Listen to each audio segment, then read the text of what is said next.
itu a'lamu, maha mengetahui siapa Allah. Bismillahirrahmanirrahim. Dan sekarang masalah hibah ya. Ini setelah ini berarti juz 1 sudah selesai. Juz 1 selesai, berarti masuk ke juz 2. Juz 2 juga masih berbicara masalah muamalah. Intinya kalau akad-akad muamalah pokoknya muaranya adalah ada di jual beli. Jadi segala sesuatunya itu pertimbangannya atau alat untuk menimbangnya itu pasti jual beli. Jadi makanya kemudian kalau misalkan kok ditanya mi'yarus syar'i akad muamalah dari jual beli, apa mi'yarus syar'i itu? Standar. Jadi standar syarak dari akad muamalah itu apa? Jadi mi'yarus syar'i akad uqudul muamalah itu apa? Ya jawabnya adalah akad jual beli. Makanya dalam segala sesuatu pokoknya penyelesaiannya itu pasti kan harus ada di jual beli, secara jual beli. Nah, utang piutang itu juga termasuk jual beli. Pokoknya namanya jual beli itu kan pasti ada pertukaran barang. Jadi ada pertukaran barang. Nah nanti hibah pun juga distandarkan dengan jual beli. Jadi hibah itu juga bisa distandarkan dengan jual beli. Caranya dalam kasus apa? Kita lihat di situ. Di sini kita sekarang bahas tentang masalah kasus hibah, tapi hibahnya hibah yang bersifat seumur. Hibah yang sifatnya adalah bersifat seumur, diberikan kepada seseorang. Bedanya dengan wakaf itu apa? Kalau wakaf itu kan diberikan pada berarti diberikan pada melepas hak milik. Jadi melepas hak milik tidak melekat kepada seseorang pun, itu namanya wakaf. Jadi melepas hak milik dan tidak dilekatkan pada seorang pun, itu namanya wakaf.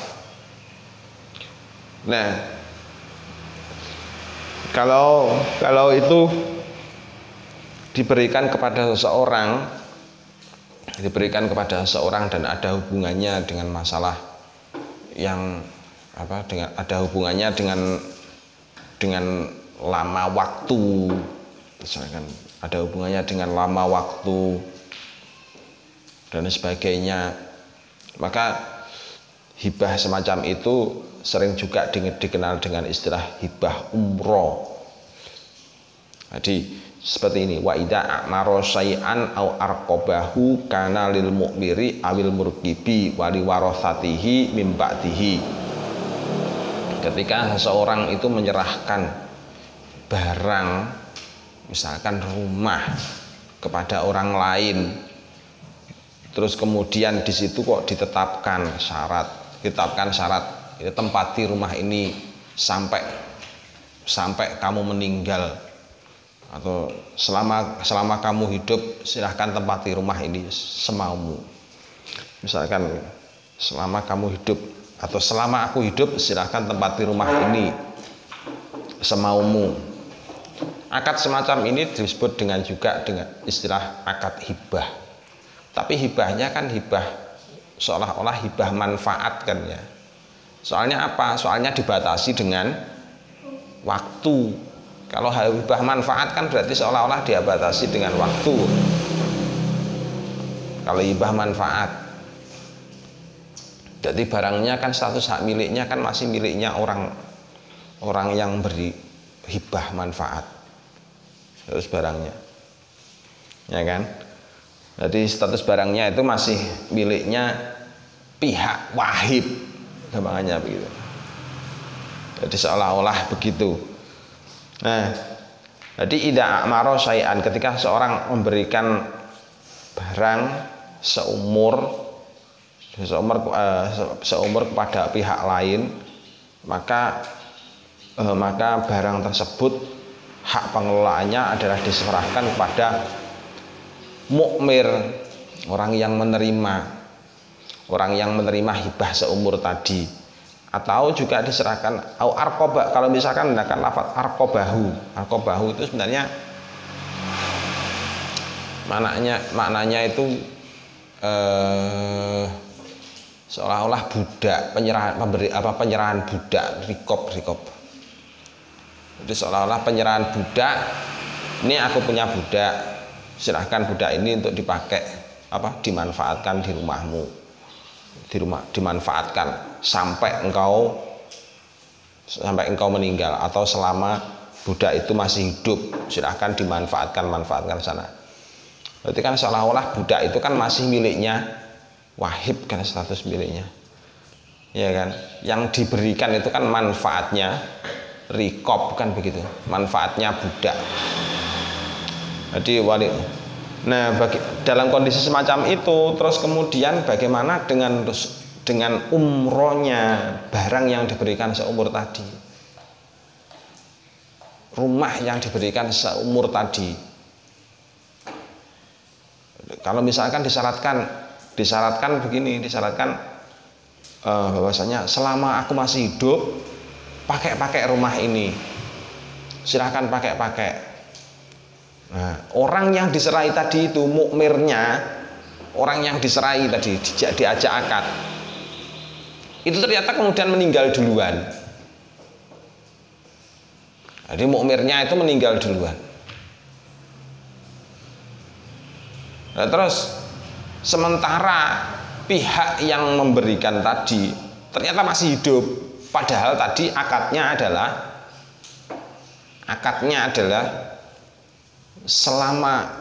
selama aku masih hidup manfaatkan ini, sudah manfaatkan saja rumah ini selama aku masih hidup. Nah, pihak yang diberitahu tadi itu loh, ternyata kemudian meninggal duluan, tapi dia punya keturunan, orang yang memberikan masih hidup, padahal tadi pemberiannya adalah selagi pihak pemberinya masih hidup. Nah, terus sisanya bagaimana? Kan batasannya kan usianya sampai meninggal. Jadi batasannya kan usianya sampai meninggal. Nah, terus sisanya manfaat barang ini tadi bagaimana? Apakah bisa diwaris dengan pengakuan dengan ikrornya orang yang memberikan tadi, bisa diwaris apa enggak? Nah, ini terus kemudian dibahas di bawahnya itu. Jadi dibahas di bawahnya. Jadi hukumnya adalah wali warosatihi mim ba'dihi. Maka hal tersebut jadi sisanya tadi itu bisa berlaku bagi ahli waris yang ditinggalkan. Jadi bagi ahli waris yang ditinggalkan. Dasarnya bagaimana? Idza qala shakhsun li akharin a'martuka hadhihi dar masalan hayataka atau ma hayyata au ma ista wali aqobika min ba'dika sahha liqaulihi. Jadi apabila ada seorang yang memberikan rumah kepada pihak lain, terus kemudian disertai dengan syarat selagi aku masih hidup, atau selagi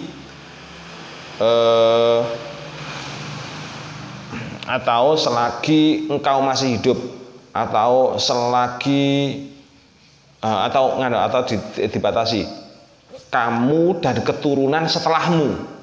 Misalkan kamu dan keturunan setelahmu boleh untuk menempati rumah ini, misalkan ada yang semacam itu. Berarti anaknya, satu tahap anaknya boleh apa tidak? Ternyata hukumnya adalah boleh berdasarkan sabdanya Rasulullah. Jadi ayyuma rajulin a'maro umro lahu wali aqobihi faqala a'taitukaha wa aqibaka ma baqa minkum. Jadi ma baqa minkum ahadun fahiya liman a'toha wa aqobihi la tarji'u ila sahibiha min ajal. Jadi Jadi berdasarkan hadis ini, seseorang, hadis siapapun orang itu yang memberikan seumur, jadi menghibahkan seumur atas manfaat suatu bangunan atau suatu rumah, baik itu kepada orang tertentu bersama dengan keturunannya, ya, sampai kemudian diucapkan atau itu kaha wa aqobika atau wa ikobaka ma baqo minkum ahadun. Jadi selagi orang tersebut masih ada dan keturunannya itu masih ada, fahiya liman aqtoha wa aqobihi la tarji'u ila saqibiha. Jadi boleh untuk memberikan, jadi menghibahkan manfaat rumah tadi itu sampai kemudian sesuai dengan apa yang disyaratkan. Jadi boleh la tarji'u ila saqibiha, tidak boleh mencabut. Jadi tidak boleh mencabut hak pemanfaatan itu min ajalin, dibatasi dengan suatu tempo, enggak boleh. Annahu ata'un waqa'at fihil mawarith. Jadi boleh annahu ata'an. Jadi hal yang demikian itu termasuk bagian dari atoya. Atoya itu berarti bagian dari pemberian. Kalau pemberian itu berarti apanya hibah. Pemberian itu berarti apanya hibah? Hah? Sama apa tidak?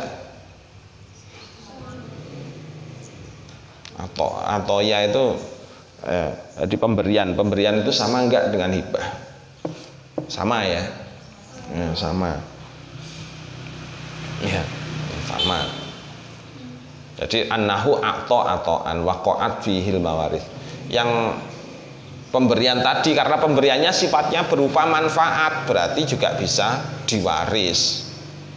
Tapi warisnya tadi berarti waris menerima dalam hal manfaat. Jadi bukan menerima dalam hal bangunannya, bukan, tapi manfaatnya, manfaat tinggalnya. Jadi kan soalnya kan dibatasi. Namanya saja kan a'maro syai'an, memberikan seumur, berarti kalau umurnya habis berarti kan kembali lagi kepada pemilik asalnya, kan begitu. Jadi kembali kepada pemilik asalnya, soalnya barangnya merupakan barang manfaat. Wali anna hadza maknal hibbah wa illam yudkar al iqoba. Jadi hal yang demikian ini adalah termasuk semakna dengan makna hibah. Jadi wa illam yudkar al iqoba, meskipun di dalamnya itu tidak disebutkan ahli waris. Jadi enggak disebutkan masalah ahli waris. Tuh. Kok wali anna hadza maknal hibah wa illam yudkar al iqoba, maksudnya bagaimana itu? Hibah itu kan terjadi perpindahan milik ya. Kalau hibah terjadi perpindahan milik. Kalau terjadi perpindahan milik berarti bangunannya berarti pindah milik apa enggak itu? Hah? Oh, kalau hibah kan perpindahan milik. Pindah sementara, apa ada pindah sementara itu? Apa ada namanya pindah kok pindah sementara? Jual beli kalau dibatasi dengan waktu sementara itu berarti namanya bukan jual beli, tapi namanya apa? Hah? Hah? Menyewa. Jadi jual beli kok dibatasi dengan sementara itu namanya berarti menyewa. Hibah barang kok dibatasi dengan waktu, dibatasi dengan tempo, berarti namanya apa? Namanya juga tetap sama dengan hibah. Tapi berarti hibahnya berarti hibah apa itu? Hibah manfaat. Jadi hibahnya hanya merupakan hibah manfaat. Jadi wali anna hadza maknal hibah wa ilam yudkar al iqob. Jadi kalau kalimatnya modelnya seperti yang disampaikan itu tadi, maka jatuh pada hibah. bal qala a'martukaha hayataka sahha aidon. Kalau misalkan diucapkan a'martukaha hayataka, aku berikan bangunan ini seumurmu sampai kamu meninggal, misalkan. Sah apa tidak kalimat semacam itu? Jawabnya di situ sahha aidon. Jadi hukumnya adalah sah. Berlaku kapan? Ya fi hayatihi, sampai selama hidupnya orang yang diberi, selama hidupnya mukmir. Wali aqobihi mim ba'dihi, bersama dengan keturunan setelahnya. Jadi bersama dengan keturunan setelahnya, meskipun aqobihi itu enggak disebutkan. Apa ini? Kok ada ini? Oh, ada lalat. Ada lalat, kok ada lalat nutupi kamera. Oh, selfie kalaunya. Kok tiba-tiba hitam, kaget Pak Sam, dikira kalau terbakar atau apa. Wali aqobihi mim ba'dihi. Nah, yang menyatakan sah ini tadi adalah berdasarkan qaul jadidnya Imam Syafi'i. Al umrah jaizah. Terus yang kedua, ada kalimat begini, ada akad yang bunyinya begini, a'martukaha hayataka fa idza mutta adat ilayya. Ada akad hibahnya, akad hibah modelnya model umroh. Yang diberikan itu manfaatnya umroh, manfaatnya bangunan. Nah, modelnya akadnya tadi bagaimana? A'martukaha hayataka, aku berikan ini selagi kamu masih hidup, selagi kamu masih hidup. Kalau faida mutta, kalau kamu mati, jadi kalau kamu mati adat ilayya, maka bangunan ini kembali ke tempatku. Nah, fahuwa kama lau qala a'martuka.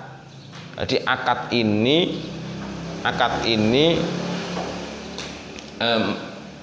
adalah sama dengan akad a'martuka. Jadi aku berikan manfaat bangunan ini kepadamu seumur hidup. Jadi sama dengan itu.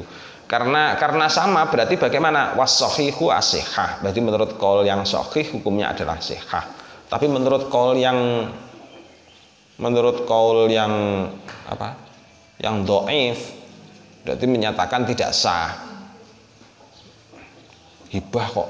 Jadi seolah-olah nanti kalau sudah selesai umurnya, seolah-olah kan ada yang bilang nanti. Kalau menurut qaul yang dhaif ya. Nanti ada bilang memberikan kok dicabut kembali. Jadi nanti ada yang bilang semacam itu. Jadi nanti ada yang bilang semacam itu. Jadi was-shahihu as-sihah. Wa takunu liwarathatil mu'mir wa yulghaw syartu. Kalau misalkan ada yang mengucapkan hal yang semacam itu tadi, jadi a'martukaha hayataka fa idza mutta adat ilayya. Yang berlaku bagaimana yang berlaku? Wa takunu liwarathatil mu'mir wa yulghaw syartu. Tetap dimanfaatkan seumur iya, tetapi tetap juga bisa dimanfaatkan kepada dibolehkan untuk diberikan kepada ahli warisnya mukmir, diberikan kepada ahli warisnya mukmir setelahnya. Jadi diberikan kepada ahli warisnya mukmir setelahnya. Wayul ghaw syartu, syaratnya semasa hidupmu. Seolah-olah kalau dibatasi semasa hidupmu kan dibatasi hanya bagi semasa hidupnya mukmir saja kan. Jadi kalau jadi hukumnya pemberian umroh, hukum asalnya pemberian umroh itu adalah diberikan kepada mukmirnya plus aqibihi.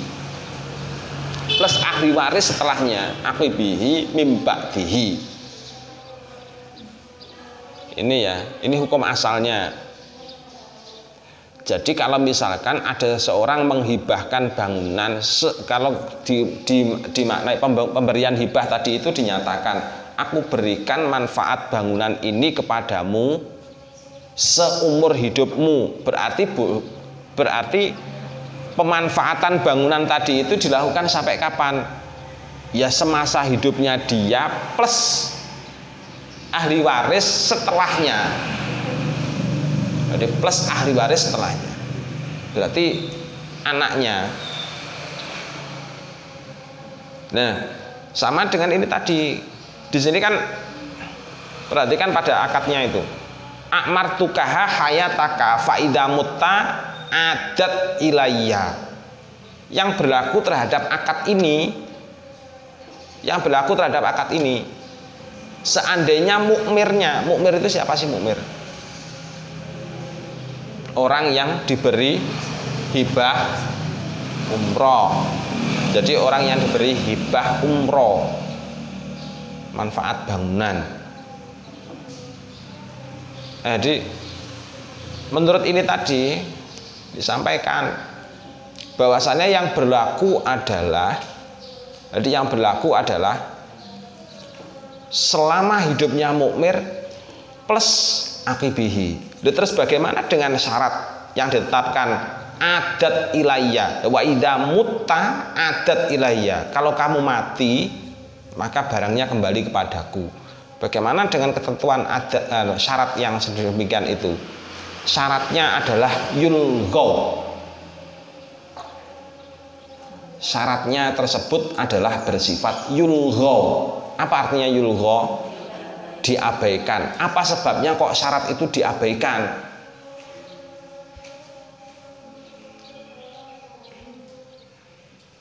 Ya bertentangan dengan dalil asal.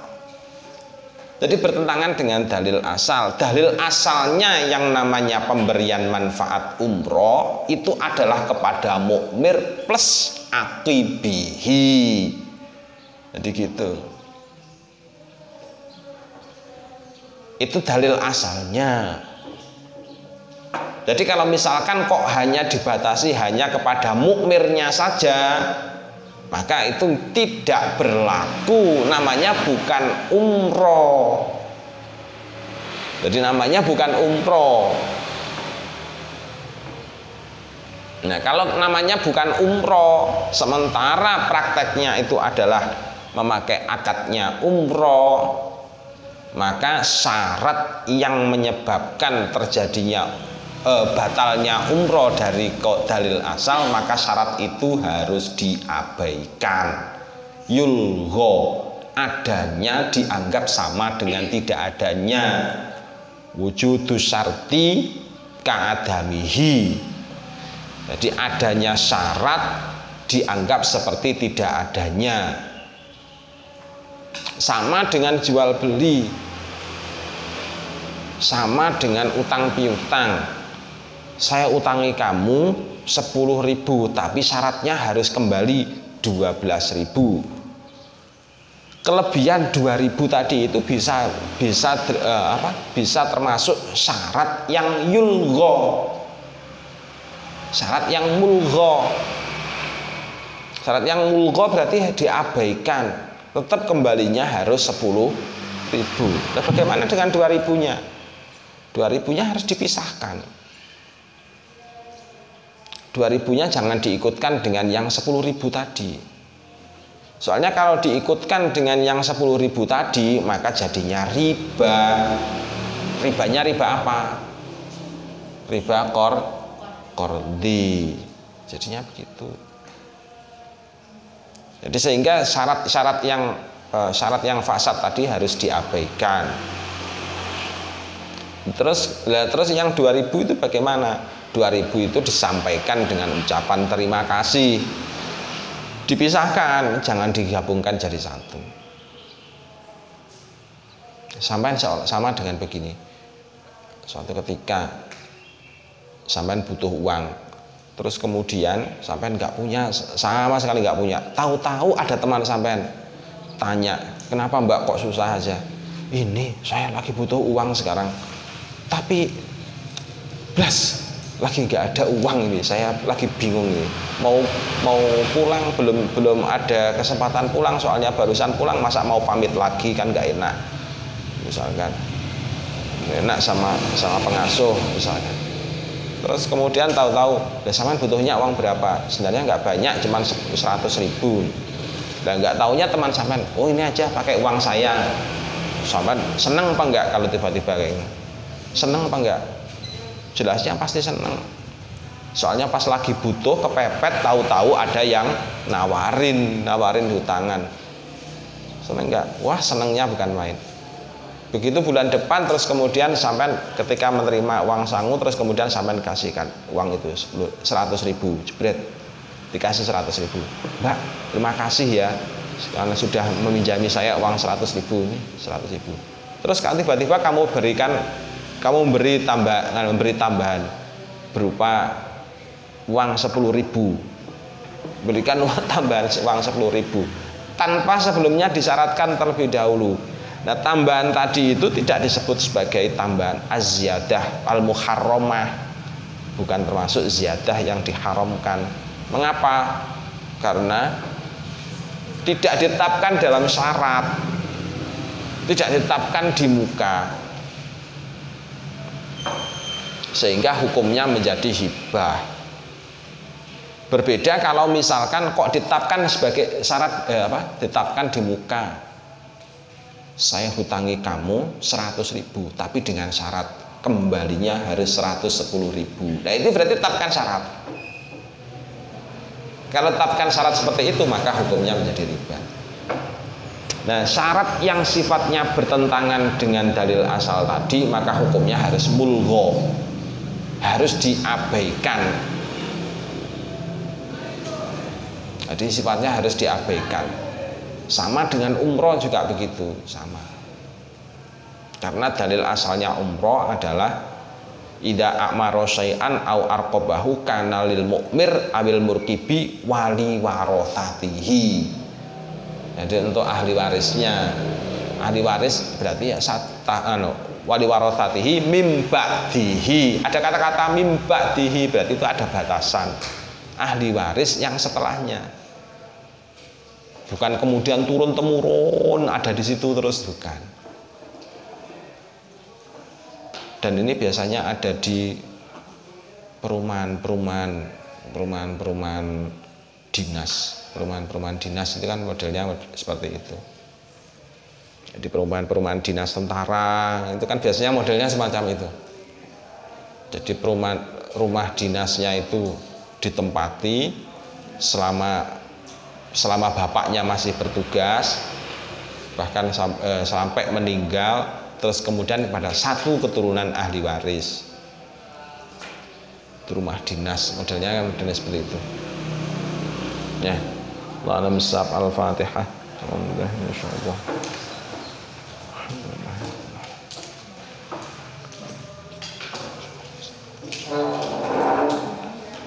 Assalamualaikum warahmatullahi wabarakatuh.